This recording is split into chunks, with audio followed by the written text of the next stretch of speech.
time for the Daily Brief. My name is Samson Cherargei, and our sign language interpreter for the show will be Walter Asewe. Now, various events are expected to develop today. We've got a coffee summit in Nyeri, a looming doctor's strike right in Kisumu. Right here in Nairobi, we expect Jubilee and ODM members of parliament, at least a section of them, to be giving a press conference later in the day. The Division of Revenue Allocation Mediation team is expected to commence that exercise still this Tuesday, not to mention that we've got the Controller of Budget together with the National Assembly Speaker having a meeting in the course of this morning. Thank you so much for finding time to join us this day. My name is Samson Cherargei, and the hashtag is the Daily Brief at K24 TV and at Sam W. Cherargei. At the center of the Jubilee Manifesto was electricity for all, and courtesy of that, the Jubilee government decided to launch the last mile connectivity project. Now, it will be interesting as Kegotho Mwangi, our correspondent in Nakuru, will be telling us that we've got a village in Njoro that has not seen electricity up till now. And now he joins us with an update on how exactly the residents of that region have been coping with life this far.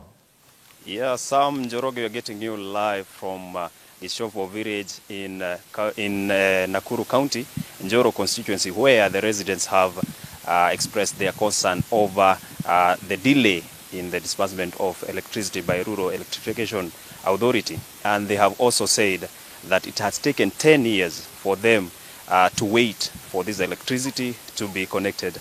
And the poles were elected 10 years ago, but currently even a transformer is not available in this village. And they have said they have opted to take into other means of energy like kerosene and solar system, so that they can be able maybe to charge their mobile phones, maybe to help their kids to go on with their studies. And maybe joining me live now some of the residents who are going to tell us exactly what they are going through and what they would like their leaders to do, because K24 is all about accountability and leadership that is Wanjiko based.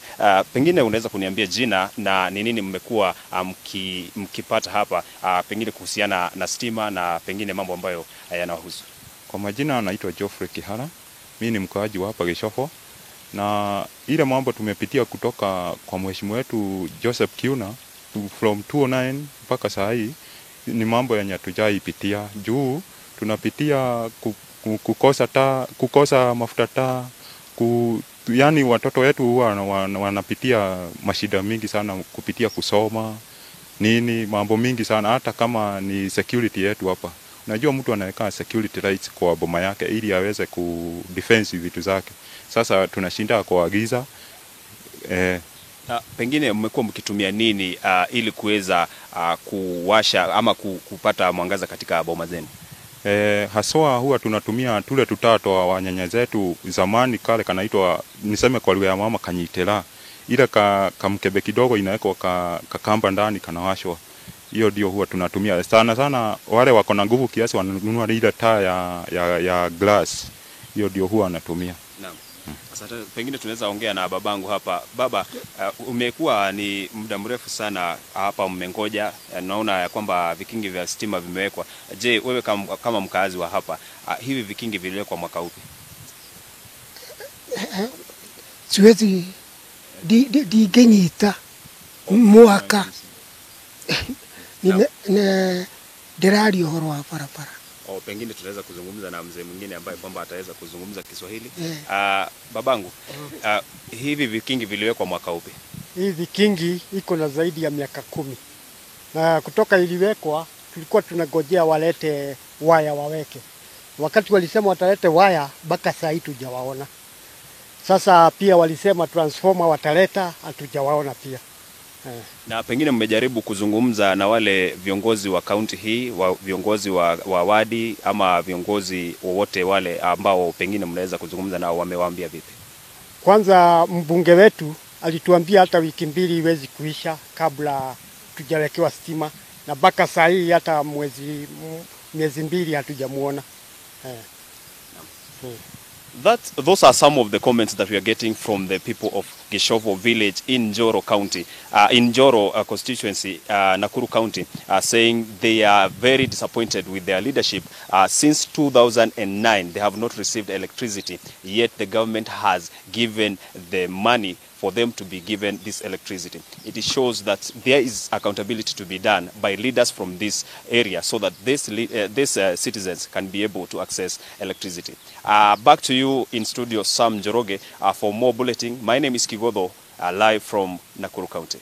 Thank you so much, Kigodho Mwangi, live from Nakuru County with an update with those residents of Njoro. And they say that they've not been in a position to get that service from the government as much as the Jubilee manifesto had electricity at the center of its agenda. And we do hope that the residents, not only the residents, but especially the leaders of that region, will pick this issue up and they'll be in a position to improve the quality of lives of the residents of Njoro. Now, as you can see on your screen, we've got a developing story where Nandi Senator Samson Cherargei has been arrested. Now, this has happened just hours after the Directorate of Criminal Investigations issued a summons on this particular gentleman on what they say was inflammatory remarks that he made when he said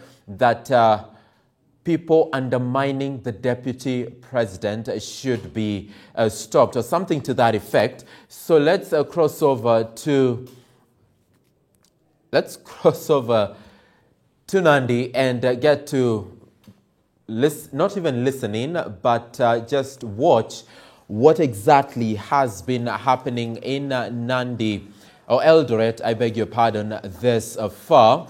And over the time, we've seen the Office of the Directorate of Criminal Investigations, come to the forefront and, investigate various issues here and there. But most importantly, it will be to note that courtesy of this particular issue, we've got some that argue that this particular office, that of the DCI, and its mandate has become more political more political than ever, because this kind of arrest, there's those that argue it should have been done, or it should have been the domain of the National Cohesion and Integration Commission to actually give this particular update. But as of now, we can see that arrest is happening in Eldoret. It will be interesting to note and to see how this particular story shall continue developing in the course of the day. Also remember that this morning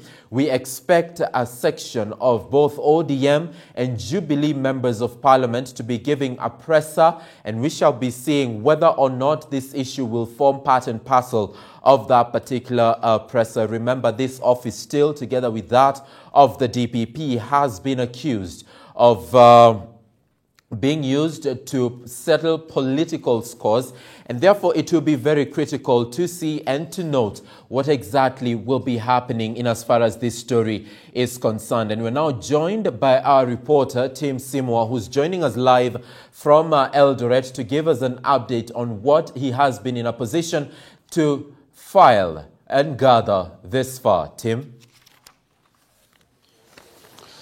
Good morning to you, Samuel. What has happened this morning in Eldoret is that the senator for Nandi County, that is Samson Cherargei, has been arrested this morning. And this follows a directive by the DCI for him to go and record a statement over the remarks that were considered, according to the DCIO office, to be inflammatory. These remarks are purported to have been made in a function over the weekend somewhere in Nandi East, where the governor implicated that those people who will be deemed to be distracting, maybe perhaps the dream of the Deputy President William Ruto to ascend to presidency in 2022. According to his words, and quote unquote, he said they are being profiled and they will be dealt with at the right time. So Following those remarks, Sam, is that the senator was arrested this morning at his home in Elgon View. There was a contingent of police officers drawn from the DCIO office where the senator was picked. And just a few moments ago, right now we are at the Central Police Station where the senator is currently recording a statement in one of the rooms by one of the DCI rooms within this police station. Of course, this kind of remarks, Samuel, will be remembered that in the aftermath of the 2007-2008 disputed elections, it was largely blamed on this kind of remarks that people deemed to be inflammatory, to be inciting Kenyans against violence. But at least now that he's under arrest, maybe the senator will have an opportunity to explain what exactly he meant by his remarks over the weekend in Nandi County. And currently the police are probing him, just of course maybe to elaborate further what he meant in those remarks. So what will happen thereafter, some remains just an issue of wait and see. The police, they are currently locked in one of the rooms just behind me.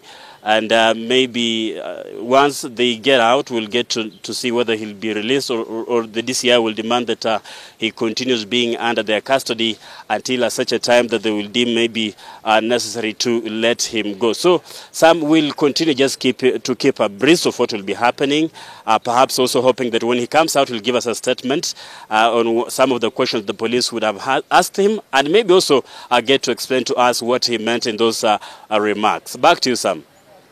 Thank you so much, Tim Simo, live from Wasingishu County, Eldoret town. We shall be getting in touch with you in the course of this show and definitely during our subsequent bulletins for an update on exactly what will have happened or transpired in as far as this story is concerned. Now, crossing over to Kisumu, we need to bring in our reporter Baraka Karama. Apparently, there is a looming doctor's strike in this particular county, and he'll be in a position to brief us on more details or give us more details in as far as this story is concerned. Thank you so much for joining us, Baraka. Kindly update us on the state of affairs in Kisumu County as far as this looming doctor's strike is concerned. Samuel, a very sad state here in Kisumu. The health services in the expansive county of Kisumu has been paralyzed for the past 1 week. Remember, we are talking about the public health facilities within the expansive county of Kisumu that for the past 1 week have been shut down. Right now, I'm in one of the public hospitals here, the Kisumu County hospital, and the situation here I can confirm that is very, very bad. Of course, all departments have been closed. Of course, most of the facilities here are under lock and key. And of course, yesterday we managed to get pictures of the facility, and in various wards within this particular facility, no patient has been admitted following the strike of the doctors and nurses who have downed their tools,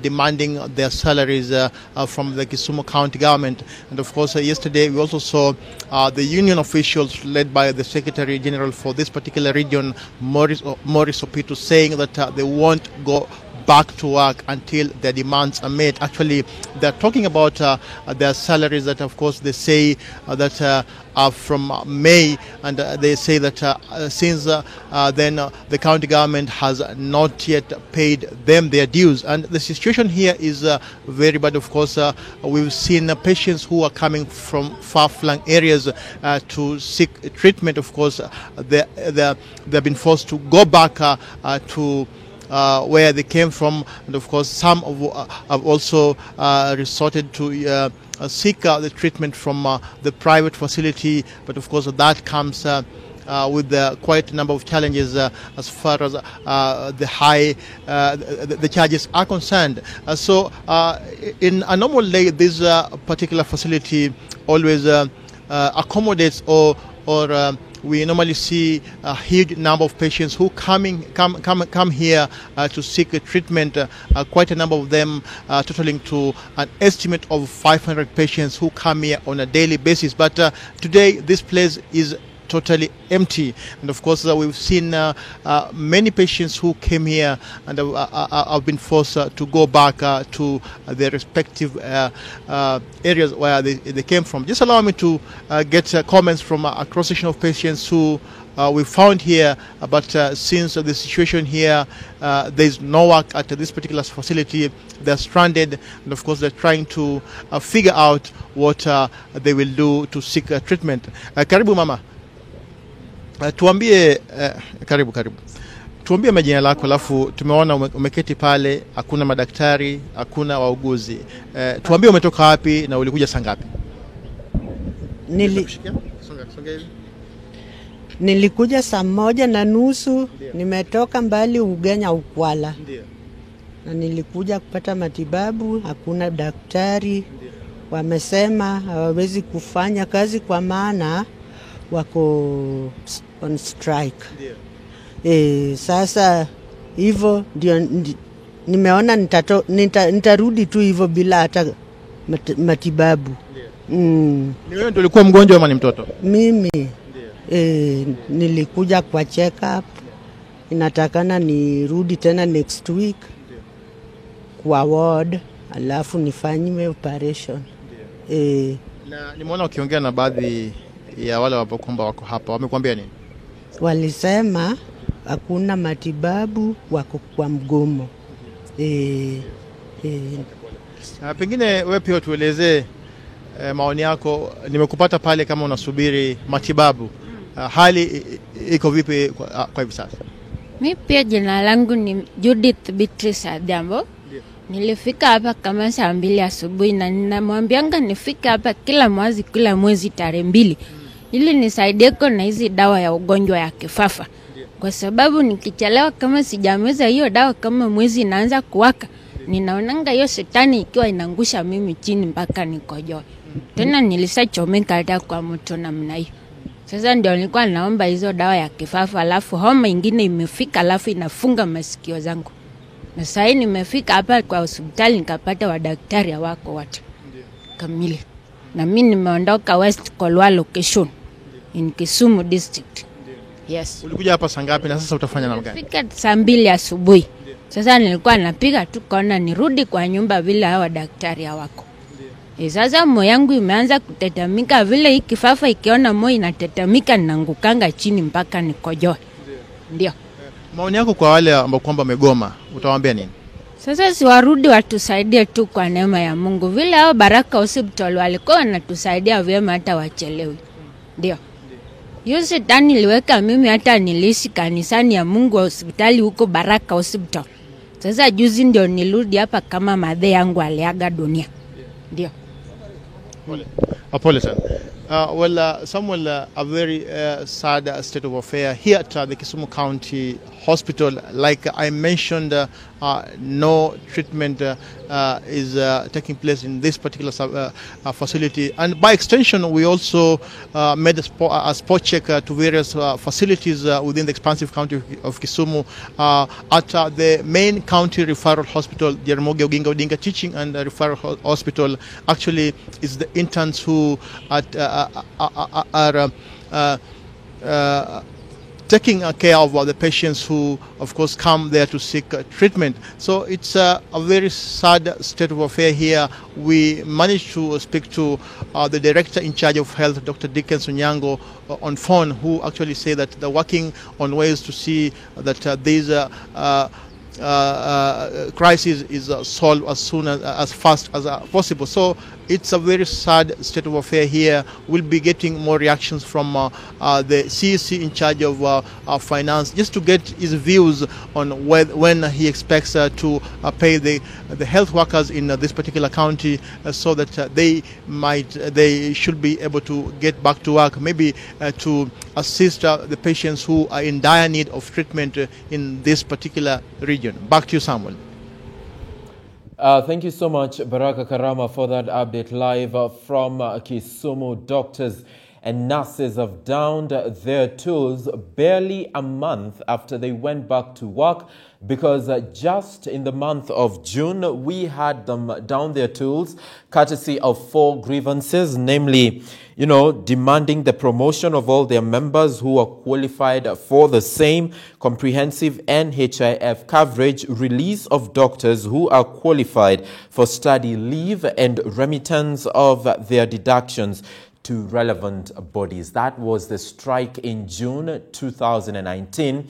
Flash forward to August. What are the grievances on the table? Maurice Opetu, the Kenya National Union of Nurses, from the Kenya National Union of Nurses, of course, has weighed in on this particular matter. It still remains to be a developing story as of now that Baraka Karama will shed light on. If not during the course of the show, then during our subsequent bulletins right here at K24 TV. You can still weigh in on this discussion by using the hashtag The Daily Brief at K24 TV, and at Sam W. Cherargei, you can also use the hashtag The Daily Brief or the SMS line, that is 21222. In studio with me is Justice Juma, party leader, who joins us. It's been quite a while. Oh, yes. Welcome back to the show, though. Thank you so much. And this office, the Directorate of Criminal Investigations, is it being used to settle political wars, as has been allegation in the recent past, and now especially courtesy of the arrest of Nandi Senator Samson Cherargei this morning? See, the first interest for any government should be the citizen, and any utterance or rights that violate citizens' rights, actually, I think that comes secondary.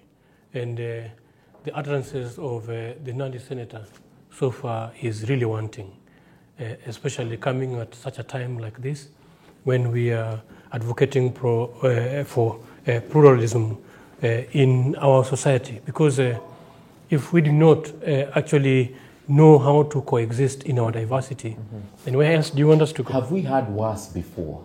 Of course. In terms of statements, either reckless, insulting, coming from members of parliament, coming from politicians, have we had worse before? And why weren't they arrested, but Cherargei has been? The trending behavior of leaders uttering demeaning utterances or words that actually provoke followers of specific constituents, to me is abusive, to me is a violation, and if possible should be prosecuted. I've seen some calling people vitandawili, some calling others a chief of corruption, some calling others like these utterances. If you look at the president, it began by their leaders.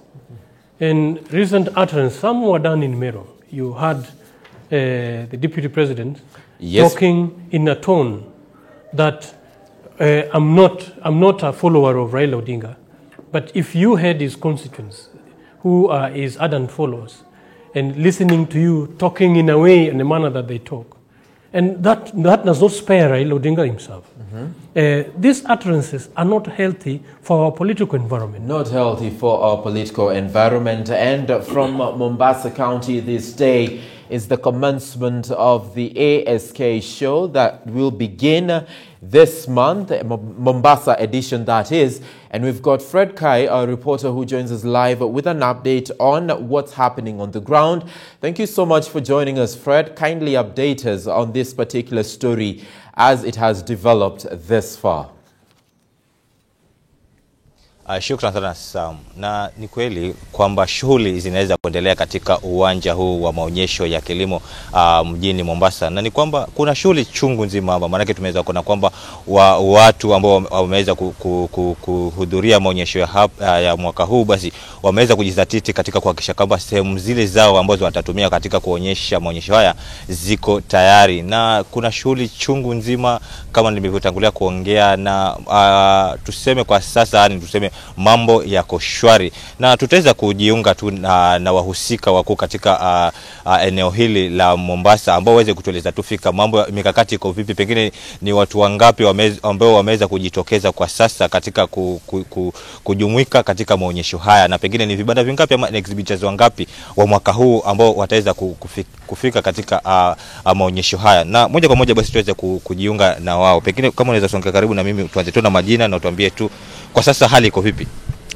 Kwa jina naitwa Anisa Abdalla, ndio mwenyekiti wa shirika la kilimo Mombasa International Show. Kama uonavyo, show yetu tumejitayarisha, tukisema kwamba by now tuko 80%. Nafikiri umeona kila matayarisho isipokuwa wale exhibitors ambao watakuja last minute. Ukikompea mwaka jana na mwaka huu, ama ukilinganisha mwaka jana na mwaka huu, mwaka jana by now exhibitors walikuwa 120 ama 120, na tukiangalia mwaka huu kwa siku hii ya leo ni 160. Tunatarajia target yetu ni exhibitors 200. Kwa hivyo tunaona show yetu ufanikisha mwaka huu. Na pengine tukiweza kuona kwamba kuna idadi imeweza kuongezeka kwa mwaka huu, pengine mambo yako vipi? Yani mnahakikisha kwamba, manake tukiona show nyingi za mkoani Pwani ama Mombasa, huona kwamba wanafunzi hatuwezi kuwaona katika show hizi. Je, mwaka huu mmeweza kupangilia vipi kuhakikisha kwamba mnaweza kupata wanafunzi katika shule mbalimbali ili kuweza kuhudhuria show hizi? Upande wa wanafunzi tumefanya aggressive marketing. Tumeenda kwa mashule, tumezungumza nao, na ile response ambayo tumepata kutoka kwa mashule ni kwamba tunatarajia wanafunzi mwaka huu kwa wingi. Shukrani. Vile vile tukiweza kupata mhusika wengine, pengine tuanze na majina yako na tuambie hali iko vipi. Thank you. My name is Bertram Mudhoka, the CEO ASK, coming in here again to join our chair here just to ascertain the level of preparedness that we've agreed, and the chair has just said that we are at 80%. That I can confirm. And running with the number of exhibitors, running with the number of show visitors, and again for the show, we are certain that this show will be great. The numbers has just been mentioned by the chair. Some of the key things, and again, that we align with our thinking and strategy as a society. 4 key areas. We are looking at exhibitions, and exhibitions is growing the number of exhibitors. And again, we have tasked the branch and the team here to grow the numbers by at least 20%, and that will happen as per the figures that he's just given. And again, we are looking at membership. And again, because ASK is a membership-based organization, and again, we are working towards growing the number of members, and as set now, is that the number has grown by about 25% in comparison to last year. We are working on institutional capacity to build capacity, again, of our teams down across the branches, just to ensure then we put across better shows. The show this year will be bigger, the show will be better. Thank you. Na tumeweza kuona kwamba mikakati haswa ikiwa kilimo ni mojawapo ya zile agenda 4 za Uhuru Kenyatta, rais wetu wa Kenya. Na tumeweza kuona kwamba tuseme kilimo ndio uti wa mgongo. Pengine kwa sasa ni kauli mbiu gani ambayo mko nayo kuhakikisha kwamba watu ambao wanaweza tembelea katika show hii basi wanaweza kusoma na kuweza kupeleka nyumbani na kuweza kupractice wakifika kwa manyumba? Asante. Theme ya show wa mwaka huu, we are trying to integrate 2 key things in terms of what you've just said. We're integrating both innovation and technology, and therefore, playing as a key enabler of the 4 big agenda. And if you look at where we are in terms of innovation, where we are in terms of technology, and the new things that we'll be able to see and to be showcased by our various stakeholders, is the 2 key things on innovation and technology. And that's what we're encouraging our people, the show goers, the show visitors, is to take home the new things that they learn through the show, so that they can improve their farming, they can improve their businesses back at home. Shukrani sana kwa muda wako. Sam, umeweza kusikia kutoka kwa waandalizi wakuu wa maonyesho haya na kuweza kusema kweli kwamba mambo kwa sasa ni shwari, kwa sababu wanaweza kusema kwamba 80% imekamilika na bado tu 20%, na huenda basi wiki hii ama ijayo basi mambo yakawa shwari, na wanategemea kwamba kuona kwamba waonyeshaji ama exhibitors wataweza kuongezeka zaidi, na wale wanafunzi wa shule basi kuweza kutarajiwa kuweza kumiminika katika maonyesho haya ya mwaka huu. Na kutoka hapa na kuregesha kwako studio Sam. Thank you so much, Fred Kai, for that update from Mombasa County. 80% of the preparations ahead of this year's ASK show is complete, and from the leadership of that particular county, they're optimistic that within the next 1 or 2 weeks, the remaining 20% will be exhausted, and therefore it will be all systems go for this year's ASK show from Mombasa County. For now, we take a break, but we return with much more in just a moment.